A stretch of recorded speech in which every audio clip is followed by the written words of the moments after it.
पर शामिल करेंगे। सिक्योरिटी फोर्सेस ने बन्नू में इंटेलिजेंस बेस्ड ऑपरेशन के दौरान 22 खारिजियों को हलाक कर दिया है। भारतीय प्रॉक्सी फितनल खवारिज की मौजूदगी की इत्तला पर सिक्योरिटी फोर्सेस ने यह कार्रवाई की है।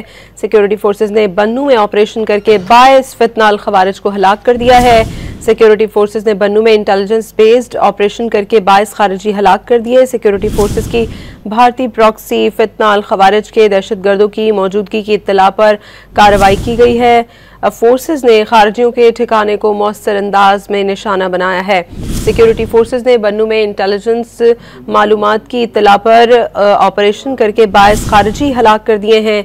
भारतीय प्रॉक्सी फितनल खवारिज की मौजूदगी की इत्तला पर सिक्योरिटी फोर्सेस ने यह कार्रवाई की है। सिक्योरिटी फोर्सेस की भारतीय प्रॉक्सी फितनल खवारिज के दहशतगर्दों की मौजूदगी की इत्तला पर यह कार्रवाई की गई है। फोर्सेस ने खारिजियों के ठिकाने को मौसर अंदाज में निशाना बनाया है। सिक्योरिटी फोर्सेस ने बन्नू में इंटेलिजेंस बेस्ड ऑपरेशन करके 22 खारिजी हलाक कर दिए हैं।